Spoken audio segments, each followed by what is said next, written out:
आज आका अलैहिस्सलाम की विलादत तय्यबा से शुरू करते हैं। जमहूर का कौल ये है कि आका अलैहिस्सलाम की विलादत तय्यबा 12 रबीउल अव्वल को हुई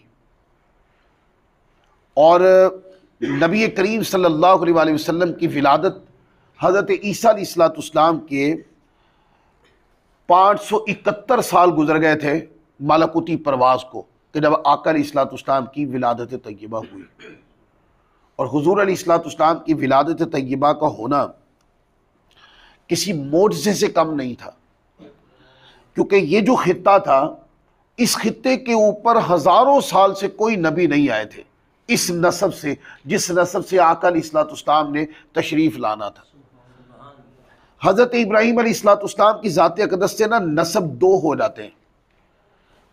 आपके दो बेटे थे, एक हज़रत इसहाक़ अला नबीना व अलैहिस्सलाम और एक हज़रत इस्माईल अला नबीना व अलैहिस्सलाम। हज़रत इसहाक़ अलैहिस्सलाम जो थे, उनके नस्ब से तमाम अंबिया किराम तशरीफ़ लाए हज़रत ईसा अलैहिस्सलाम तक। और हज़रत इस्माईल अलैहिस्सलाम का जो नस्ब था, वो यरूशलेम से सय्यदा हाजरा को, हज़रत इस्माईल अला नबीना व अलैहिस्सलाम को हज़रत इब्राहीम अलैहिस्सलाम मुल्क अरब में छोड़ गए थे। तो फिर हज़रत इस्माईल अलैहिस्सलाम की जो औलाद पाक थी, वो तौहीद पर तो कायम रहा, उनमें एक गिरोह, और वही गिरोह था जिससे नस्ब रसूल चल रहा था। वो तौहीद के ऊपर कायम रहा, अल्लाह के दीन इब्राहीमी पर वो कायम रहा। पर इस नस्ब से, इस खित्ते के ऊपर कोई नबी नहीं आए। फिर इमामुल अंबिया तशरीफ़ लाए इसी नस्ब से। अब ये कुदरती एहतमाम है, अल्लाह का उलूही एहतमाम है। अगर गौर करें ना आप, एक तरफ से सारे अंबिया किराम को भेज दिया। हज़रत इसहाक़ अलैहिस्सलाम, फिर उनके बेटे हज़रत याकूब थे, वो भी नबी थे। फिर हज़रत याकूब अलैहिस्सलाम के 10 बेटे थे, उनमें हज़रत यूसुफ नबी भी थे, रसूल भी थे। फिर यूसुफ अलैहिस्सलाम, एक कौल के मुताबिक यूसुफ अलैहिस्सलाम के जो बेटे इब्राहीम थे, उनकी तीसरी पुश्त मूसा अलैहिस्सलाम थे। और मूसा अलैहिस्सलाम के दौर में ही हज़रत शुएब अलैहिस्सलाम, जो मूसा अलैहिस्सलाम के ससुर थे। फिर हज़रत यूशा बिन नून मूसा अलैहिस्सलाम के खलीफा थे। बाद में अल्लाह तबारक व तआला ने बनी इसराइल की जिम्मेदारी उनको सौंप दी। तो ये एक, यानी आप देखते हैं ईसा अलैहिस्सलाम तक अंबिया किराम का एक बहुत बड़ी तादाद, हज़ारों अंबिया किराम नस्ब हज़रत इसहाक़ से तशरीफ़ लाए। और इस मुल्क अरब के ऊपर हज़रत इस्माईल अलैहिस्सलाम का नस्ब मौजूद रहा, उसका तहफ़्फ़ुज़ भी होता रहा कि उनमें तौहीद और दीन इब्राहीमी बरकरार रही। आका अलैहिस्सलाम के नस्ब में बुत पूजा करने वाले कोई नहीं थे, वो अल्लाह तबारक व तआला को एक मानने वाले थे। आप उनके मामलात, उनकी बातें, उनके खुतबात पढ़ के देखने इस बात की समझ आती है। तो इधर सारे अंबिया किराम भेजे, उस एक नस्ब को अल्लाह तबारक व तआला ने हज़ारों साल उस नस्ब की हिफाजत की, उसमें तौहीद के अकीदे को बरकरार रखा। वो जो नस्ब था, वो नस्ब दीन इब्राहीमी पे कायम रहा। उलमा फरमाते हैं इस नस्ब की हिफाजत का जो एहतमाम है, ये था ही सिर्फ इसलिए कि यहाँ से आका अलैहिस्सलाम यानी इमामुल अंबिया की विलादत होनी थी। अगर इसको देखें, एक तरफ से सारे अंबिया किराम आए, उन्होंने मुक्तदी बनना था, और एक नस्ब से सिर्फ आका अलैहिस्सलाम की विलादत हुई क्योंकि उन्होंने इमामुल अंबिया बनना था। इस तरह सारे अंबिया किराम तशरीफ लाए, चूंकि नस्ब इसहाक से अंबिया किराम की तशरीफ आवरी होती रहनी थी। आका अलैहिस्सलाम के बाद नबी नहीं आना था, लिहाजा अल्लाह ताला ने कुदरती उलूही एहतमाम फरमाया।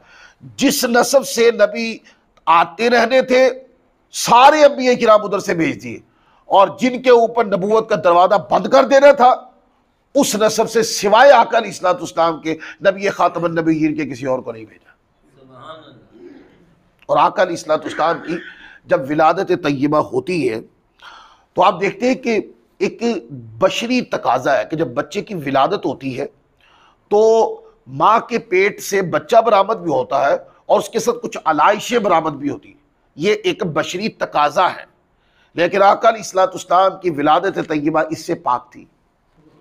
ईमान के सय्यदा आमिना रज़ियल्लाहु ताला अन्हा फरमाती है कि आप देखते हैं कि जब खवातीन को हमल होता है तो हमल का एक बोझ होता है, उससे तबीयत के अंदर तगय्युर वाक़ई होता है, परेशानी उठानी पड़ती है। 9 माह किसी खातून का बच्चे को पेट में रखना ये बड़ी बहादुरी की बात होती है। उलमा ने लिखा है ऐसी सूरत में अगर माँ फौत हो जाए तो शहीद कहलाएगी। तो आप देखते हैं कि एक हमल का बोझ होता है ना माँ के ऊपर, तबीयत में तगय्युर, बुखार, कई कैफियत बदलती है, माँ बर्दाश्त करती है। लेकिन कहते हैं सैयदा आमिना फरमाती है जब आका अलैहिस्सलाम मेरे पेट में तशरीफ लाए तो मुझे आम औरतों की तरह कुछ भी महसूस नहीं हुआ। विलादत तैयबा पे जैसे आम बच्चा पैदा होता है तो आका अलैहिस्सलाम की जब विलादत तैयबा हुई तो तैयब व ताहिर विलादत हुई आका अलैहिस्सलाम। फिर कहते हैं कि आका अलैहिस्सलाम पैदा हुए तो मख्तून पैदा हुए, तो हुजूर अलैहिस्सलाम की विलादत तैयबा के ऊपर सैयदा आमिना रज़ियल्लाहु ताला अन्हा फरमाती है एक नूर चमका। अब ये रिवायतें मुस्नद अहमद बिन हम्बल में भी और दीगर जगहों के ऊपर यानी मशहूर रिवायतें हैं, ये पढ़ी जाती हैं। तो सैयदा आमिना रज़ियल्लाहु ताला अन्हा फरमाती है, इब्ने साद ने रिवायत किया रसूलुल्लाह सल्लल्लाहु अलैहि वसल्लम ने फरमाया मेरी माँ ने जब मुझे पैदा किया यानी जन्म दिया तो उससे एक नूर बुलंद हुआ जिससे बसरा के महल्लात रोशन हो गए। फिर अगली रिवायत है आका अलैहिस्सलाम की, उन्होंने फरमाया जब मैंने उसे जन्म दिया यानी नबी करीम सल्लल्लाहु अलैहि वसल्लम की विलादत हुई, सैयदा आमिना फरमाती है तो उसके साथ एक नूर निकला जिससे मशरिक और मगरिब के माबैन सब चीज़ें रोशन होगी। तो इससे शाम के महल्लात, उसके बाजार रोशन हो गए, हत्ता कि मैंने बसरा में ऊँटों की गर्दनों को भी देख लिया। फिर इसी तरीके से और भी कई जैसे खसाइस सुगरा के अंदर है कि आपकी वालदा ने आपकी विलादत के वक्त एक नूर देखा जो इनसे निकला जिससे शाम के महल्लात रोशन हो गए। अब ये सारी रिवायतें पढ़ के अब जल्दी नतीजे की तरफ आते हैं। वो ये कि जो नूर चमका था वो किसका नूर था, विलादत किसकी हुई थी, आका अलैहिस्सलाम। तो सैयदा आमिना फरमाती एक नूर चमका, वो नूर मुस्तफ़ा ही था। फरमाया कि जब वो नूर चमका तो मेरी जात के ऊपर मैंने देखा कि मुझ पर मुल्क के शाम के महल्लात रोशन हो गए। यानी अब कहाँ मुल्क के शाम, बसरा मक्का से कितनी दूर है। फरमाती कि उस नूर से मेरी आंखों में ऐसी बिनाई आ गई कि वो सारी चीजें मुझे साफ नजर आने लगी। तो फिर मैं ये इस्तदलाल करने में हक बजानिब हो कि आका अलैहिस्सलाम के नूर का फैज अगर आका की वालिदा को मिले तो उनको मुल्क के शाम के महल्लात और बसरा के महल्लात तक नजर आए, तो ये नूर जब खुद देखता होगा तो आलम क्या होगा। तो इनके बारे में ये नजरिया कायम करना कि दीवार के पीछे क्या अल्लाह के नबी नहीं जानते, एक फजूल सी बात है। ये क्या है, एक फजूल सी बात है। शेख अब्दुल हक मोहद्दिस देलवी रहमतुल्लाह अलैह की तरफ इसकी निस्बत भी बिल्कुल गलत है। शेख ने कहा है कि ऐसी कोई रिवायत वारिद ही नहीं हुई। आका अलैहिस्सलाम की शान व अज़मत ये कि जिस तरफ निगाह उठा दे पर्दे खोल के रख दे सारे, ये हुज़ूर अलैहिस्सलाम की अज़मत।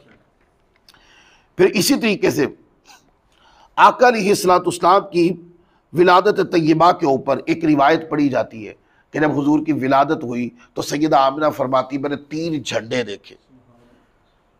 ये रिवायत जो है मेरे हाथ में, ये सीरत हलबिया है, इमाम बुरहानुद्दीन हलबी रहमतुल्लाह अलैह की किताब, आज की किताब नहीं है, ये सदियों पुरानी किताब। हजरत साहिब सीरत हलबिया इमाम बुरहानुद्दीन हलबी रहमतुल्लाह अलैह वो लिखते हैं, ये रिवायत इन्होंने ही लिखी है। वो फरमाते हैं कि आप सल्लल्लाहु अलैहि वसल्लम की वालिदा ने फरमाया कि मैंने 3 झंडे गाड़े हुए देखे, एक झंडा मशरिक में, एक मगरिब में और एक काबतुल्लाह की छत के ऊपर। अब ये एक खुशी का इजहार है। ये क्या है, खुशी का इजहार है।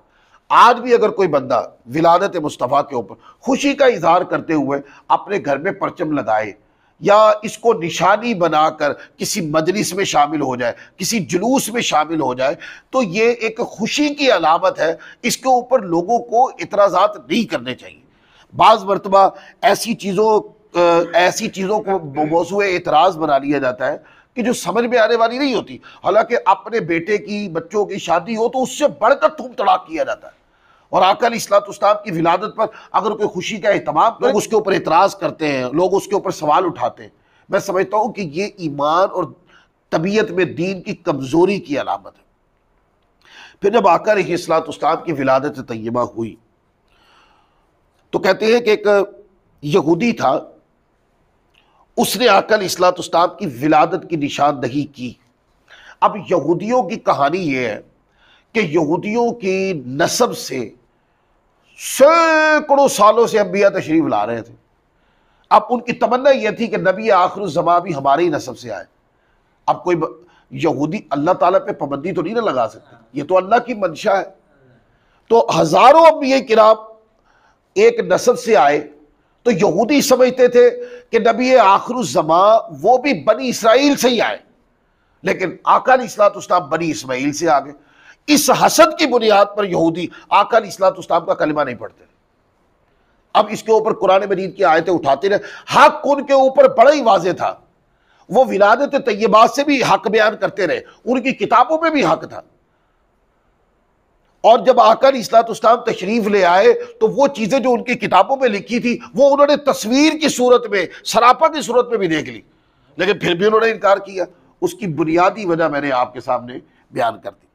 सय्यदा आयशा सिद्दीका रज़ियल्लाहु ताला अन्हा रिवायत करती, मरवी है कि यहूदी मक्का में रहता था। बस जब वो रात हुई जिस रात आका अलैहिस्सलाम पैदा हुए, तो उसने कुरैश की मजालिस में से एक मजलिस में कहा, क्या तुम में आज कोई बच्चा पैदा हुआ है? कुरैश, कसम बा खुदा हमें मालूम नहीं। यहूदी, मैं जो बात तुम्हें कहता हूं इसको याद रखो, इस आखिरी उम्मत का नबी अलैहिस्सलाम आज रात पैदा हो गया है। इतना पता था यहूदियों को कि उनको पता था कि वो बताते थे। फिर इसी तरह शामी राहिब, एक शामी राहिब का मक्का में मिलाद मुस्तफ़ा की पेशन गोई करना, असीस नाम था उसका, उसने आका अलैहिस्सलाम की विलादत के बारे में बताया। और फिर जब हुज़ूर अलैहिस्सलाम की विलादत हुई तो बुत सर के बल गिर पड़े, ये वाक़यात हुए। और काबा में बुलंद आवाज़ से एक आवाज़ आना, हज़रत अब्दुल मुत्तलिब से मरवी है कि मैं काबा में था तो मैंने बुतों को देखा कि वो अपनी जगहों से गिर पड़े और सजदा रेज हुए, और मैंने काबा की दीवार से एक आवाज़ को सुना जो कह रहा था, मुस्तफ़ा मुख्तार पैदा हो गया जिसके हाथों कुफ़ार हलाक होंगे और बुतों की इबादत से पाक किया जाएगा और वो अल्लाह ताला की इबादत का हुक्म देगा। फिर इसी तरीके से इब्लीस को पत्थर मारे गए और भी कई, यानी ये आका अलैहिस्सलाम की विलादत तय्यबा के ऊपर रूनुमा होने वाले मोजज़ात हैं। इख्तिसार से मैंने बात की। आका अलैहिस्सलाम अभी अपनी वालदा के पेट में ही थे। अब इस पर किताबों में गुफ्तगू है कि आका अलैहिस्सलाम की विलादत तय्यबा में 2 माह रह गए थे। बाज़ों ने कहा था कि उसी महीने विलादत होनी थी, जिस महीने हुजूर की विलादत होनी थी उसी महीने आपके वालिद गिरामी का इंतकाल हो गया, या 2 महीने रहते थे विलादत में आका अलैहिस्सलाम के वालिद हज़रत अब्दुल्ला रज़ियल्लाहु ताला अन्हु का इंतकाल हो गया। फिर आका अलैहिस्सलाम की विलादत तय्यबा हुई और आपकी वालदा मोहतरमा हज़रत सय्यदा आमिना रज़ियल्लाहु ताला अन्हा ने आपको दूध पिलाया। फिर 7 दिन हज़रत सुवैबा, उन्होंने दूध पिलाया। ये सुवैबा वही है जो अबू लहब की लौंडी थी, यानी गुलामा थी। और जब आका अलैहिस्सलाम की विलादत तय्यबा हुई तो इसने जाकर बताया अबू लहब को, मैंने कल बताया था ना कि सिक्का चचा था, तो जाकर बताया कि आपके मरहूम भाई के घर में बेटे की विलादत हुई है। तो उसने खुशी में कहा कि जाओ तुम्हें आज़ाद किया। तो फिर सैयदा जो सुवैबत है उन्होंने दूध पिलाया। आका अलैहिस्सलाम को हज़रत उम्मे ऐमन ने दूध पिलाया। ये उम्मे ऐमन असल में हज़रत अब्दुल्ला रज़ियल्लाहु ताला अन्हा जो आका के वालिद थे उनकी गुलामा थी और विरसे में हुज़ूर अलैहिस्सलाम को मिली थी, पर आका से इतना टूट के प्यार करती थी कि हुज़ूर अलैहिस्सलाम इनको माँ कहकर बुलाया करते। उसके बाद फिर वो पूरा वाक़या आता है कि जब सैयदा उम्मे ऐमन ने दूध पिला दिया, उससे पहले सुवैबा ने दूध पिलाया, उस शुरू में हज़रत सैयदा आमिना रज़ियल्लाहु ताला अन्हा ने दूध पिलाया। अब आगे वो वाक़या आता है जो सैयदा हलीमा रज़ियल्लाहु ताला अन्हा का वाक़या है कि जब ये वक्त गुजर गया तो सैयदा हलीमा रज़ियल्लाहु ताला अन्हा का जो ख़ानदान था, बनु साद कहते थे इसको, तो उस इलाके में कहत पड़ा। तो वहाँ से अब खुर्दनोश की चीज़ें ख़त्म हो गई, ज़रूरियात ज़िंदगी तंग हो गई। तो वहाँ से 10 ख़वातीन आई और मक्का के अंदर कि हम किसी के यहाँ बच्चे की विलादत होती है तो उनको ले जाती और अपना दूध पिलाती और ख़िदमत करती उनकी, उस खिदमत के नतीजे में उनकी ज़रूरियात ज़िंदगी को पूरा किया जाता। ये मक्का में आम रिवाज था। तो हज़रत सैयदा हलीमा जिस ऊँटनी पर, जिस गदी पर, आपके पास दो थे, एक ऊँटनी थी और एक गदी थी, जिसके साथ आप और आपके शोहर जनाब हारिस जो है वो मक्का आए। तो कहते हैं कि जब वो आए तो वो ऊँटनी बड़ी लागर थी, क्योंकि उसको तो सही से चारा नहीं मिल रहा था ना, तो उस तरीके से बड़ी ही मुश्किल के साथ वो पहुंची। अच्छा, जिस वक्त आप अपने शौहर के साथ मक्का में पहुंची, उस वक्त 10 में से 10वीं तो आप थी ना, तो 9 दाइयाँ जो बनी साथ से आई थी, वो बच्चों को लेकर, यानी अमीर ज़ादों के बच्चों को लेकर, तो वो वापस जा रही थी। तो हज़रत हलीमा रज़ी अल्लाह ताला अन्हा की मुलाकात जो है वो हज़रत अब्दुल मुत्तलिब हुजूर के दादा के साथ हुई, और फिर बताया कि इस तरह मेरे पोते को दूध पिलाना है। तो सैयदा हलीमा मुख्तसर कर रहा हूँ, सैयदा हलीमा रज़ियल्लाहु ताला अन्हा जो है वो आपने जो है ना, ये जब कहा गया तो कबूल फरमा लिया, गए। अब वो अपनी बात बताती है कि जब मैं आका अलैहिस्सलाम को लेने के लिए गई तो मैंने हुजूर अलैहिस्सलाम को कैसा पाया। मैंने आपको देखा, आप दूध से ज़्यादा सफ़ेद एक ऊनी कपड़े के अंदर लिपटे हुए हैं, और आपके नीचे एक सब्ज़ रंग का रेशमी कपड़ा है। अपने पहलू के बल लेटे हुए आका अलैहिस्सलाम आराम फरमा रहे हैं, और कहते हैं कि हुजूर अलैहिस्सलाम के जो सांस था, यानी जब बंदा सोता है तो आप देखते हैं ना मुंह से सांस निकलता है, तो सैयदा हलीमा कहती है जिससे कस्तूरी की महक उठ रही थी।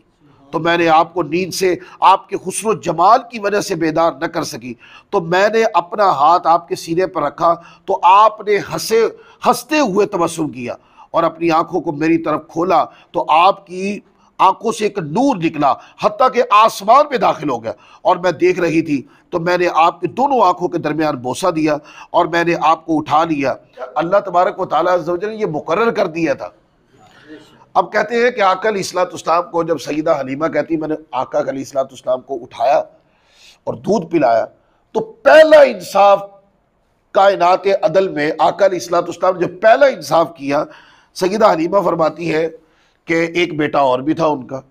तो कहती मैंने एक तरफ हुजूर अलैहिस्सलाम को एक पिस्तान से दूध पिलाया और दूसरे पिस्तान से मैंने दूध पिलाने की कोशिश की, पर आका अलैहिस्सलाम ने दूध है। फिर कहते हैं जिंदगी में जब तक आका अलैहिस्सलाम मेरे घर में परवरिश पाते रहे, बरकत देते रहे, तशरीफ़ फरमा रहे और हमें हुजूर की खिदमत का मौका मिलता रहा, तो कहने लगी हुजूर अलैहिस्सलाम ने एक पिस्तान के अलावा दूसरे पिस्तान को कभी भी हुजूर अलैहिस्सलाम ने नोश नहीं फरमाया। यह आका अलैहिस्सलाम का अंदाज। अच्छा, सैयदा हलीमा जो है उनकी सवारी जब आ रही थी तो कितनी लागत थी, चल भी नहीं सकती थी, लेकिन बाद में जब आका अलैहिस्सलाम को ले लिया तो वापसी पे वही ऊँटनी थी जो अपनी रफ्तार में सबसे आगे आ गई थी, हत्ता कि वो जो पहले दाइयाँ लेकर जा चुकी थी वो रास्ते में मिली, सैयदा हलीमा बाद में वहां से चली और उनसे आगे निकल गई। फिर कहते हैं कि सैयदा हलीमा रज़ियल्लाहु ताला अन्हा जब आका अलैहिस्सलाम को अपने घर ले आई तो हुजूर अलैहिस्सलाम के कहते हैं कि आका के आने से हमारे घर में जो कहत था, वो जो रिस्क की तंगी थी, वो सारी ख़त्म हो गई। कहते रात होती, सुबह सारी सारी रात आका अलैहिस्सलाम के नूरानी चेहरे से मेरा खैमा रोशन रहता। अगले दिन जो मेरे ख़ानदान की ख़वातीन हैं और वो आकर मुझे कहने लगी कि हलीमा तुम बहुत अमीर हो गई हो, सारी सारी रात दिया जलाती, इतना तेल है तुम्हारे पास कि सारी सारी रात तुम दिया जलाती हो। तो हज़रत हलीमा रज़ियल्लाहु ताला अन्हा ने कहा मैं तो कभी सारी रात दिया, हम तो दिया जलाते नहीं है। तो उन्होंने कहा कि तुम्हारे खैमे में हर वक्त एक लाइट का समा रहता है। तो वो कहने लगे नहीं, ये दिए की लाइट नहीं है, ये उस साहिब की लाइट है जिसने मेरे घर में आके ये रौनक की है। फिर इसी तरीके से सैयदा हलीमा रज़ियल्लाहु ताला अन्हा के घर ही आका अलैहिस्सलाम की परवरिश हुई और 2 साल तक फिर सैयदा हलीमा रज़ियल्लाहु ताला अन्हा ने आका अलैहिस्सलाम को दूध पिलाया। उसके बाद 2 साल मुकम्मल होने पर आका अलैहिस्सलाम को दोबारा सैयदा आमिना रज़ियल्लाहु ताला अन्हा के पास सैयदा हलीमा ले गई। लेकिन सैयदा आमिना ने कुछ दिन अपने पास रखकर जब देखा कि नशनुमा और परवरिश करने का अंदाज बहुत अच्छा है और हुजूर अलैहिस्सलाम की मिजाज भी वहाँ आका अलैहिस्सलाम खुश है, तो फिर कुछ दिन रख के दोबारा वापस भेज दिए। फिर कुछ वाकयात ऐसे हुए कि हज़रत सैयदा हलीमा वापस आका अलैहिस्सलाम को छोड़ गई। 4 साल की उम्र थी, जब 4 साल के करीब की उम्र जब वापस छोड़ गई, तो कहते हैं कि उसके बाद आका अलैहिस्सलाम 2 साल हुजूर अलैहिस्सलाम अपनी वालदा के साथ रहे, और 2 साल जब आपकी उम्र 6 साल की हुई तो आपकी वालदा मोहतरमा जो बनु ज़ोहरा से थी, और मैंने कल बताया था कि बनी ज़ोहरा जो है ये यसरब यानी मदीना, मौजूदा मदीना पाक जो है यहाँ आबाद थे। तो आपकी वालदा मोहतरमा अपने मैके यानी ननियाल हुजूर गए अपनी वालदा के साथ। वापसी पे मुकाम अबवा के ऊपर सैयदा आमिना रज़ियल्लाहु तआला की तबीयत मुबारक ख़राब हुई और वहीं पर आपका इंतकाल हो गया।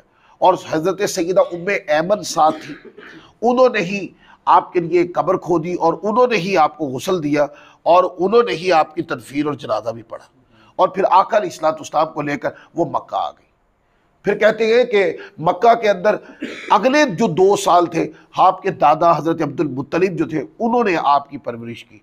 8 साल की उम्र तक आपके दादा, फिर 8 साल की उम्र जब आपकी हुई तो आपके दादा जनाब अब्दुल मुत्तलिब रज़ियल्लाहु ताला अन्हु भी दुनिया से चले गए, फौत हो गए, पर्दा फरमा गए।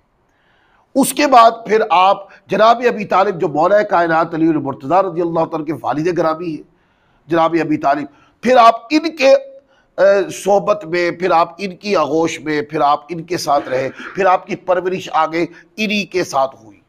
तो ये आका अलैहिस्सलाम के बचपने का थोड़ा सा हाल था। हज़रत हलीमा का ही वो घर था जहाँ आका अलैहिस्सलाम बकरियों को बरकत देने भी जाते थे। अब ये जुमला बड़ा मोहताज बोल रहा हूँ, लोग कहते हैं ये बकरियाँ चलाने, पेशा वराना बकरियाँ किसी नबी ने नहीं चलाई। ये जुमला याद रखिए, पेशा वराना बकरियाँ किसी नबी अलैहिस्सलाम ने नहीं चलाई। आका अलैहिस्सलाम, हज़रत हलीमा रज़ियल्लाहु ताला के बच्चे बकरियाँ चलाते थे, आका अलैहिस्सलाम उनके साथ मानूस थे, तो हुज़ूर अलैहिस्सलाम साथ तशरीफ़ ले जाते। हम यूँ जुमला बोलेंगे कि हुजूर बकरियों को बरकत देने तशरीफ़ ले जाते। इसी तरह ऐसा हुआ कि आपकी बहन जो हज़रत हलीमा की बेटी थी हज़रत शाइमा, वो उन्होंने आकर बताया कि आका अलैहिस्सलाम 2 फरिश्ते आते हैं और हुजूर अलैहिस्सलाम को पहाड़ पे ले जाते और वहाँ पर जाकर हुजूर अलैहिस्सलाम को शक सदर कर देते, और हुजूर अलैहिस्सलाम के सीना अक़दस के अंदर हिकमत और दानाई कि जो चश्मे अल्लाह ताला की बारगाह से आए हैं वो तोहफे हुजूर के सीने में उड़ेल देते। अब ये मंजर देखकर हज़रत शाइमा जो हज़रत हलीमा की बेटी है वो ये अमल देख के डर जाती है और भागती है अपनी वालदा की तरफ और जाके बताती है कि ये वाक़या इस तरह हुआ। फिर हज़रत हलीमा भागती आती है, लेकिन उतनी देर तक वो फरिश्ते आका अलैहिस्सलाम को जफिए डालकर हुजूर को चूम कर वो फरिश्ते चले जाते हैं और आका अलैहिस्सलाम उसी तरीके से चाको चौबंद खड़े होते हैं और हज़रत हलीमा आती है और आका अलैहिस्सलाम को गले लगाती है। यहाँ से उनकी घबराहट शुरू होती है और उसके बाद फिर कुछ वाक़यात और हुए जिस बुनियाद पर दूध का दुरानिया ख़त्म होने के बाद वो अगले 2 सालों से पहले आका अलैहिस्सलाम को सैयदा आमिना के पास छोड़ गई। और जब छोड़ गई तो साथ बताया कि मैंने बचपने में ये देखा, यानी हुजूर अलैहिस्सलाम की अज़मत व शानों को जिस तरह सैयदा हलीमा ने देखा, सारी बिन्नो अन बयान की। तो हज़रत आमिना ने फरमाया कि ये मेरे बेटे की बड़ी शान है।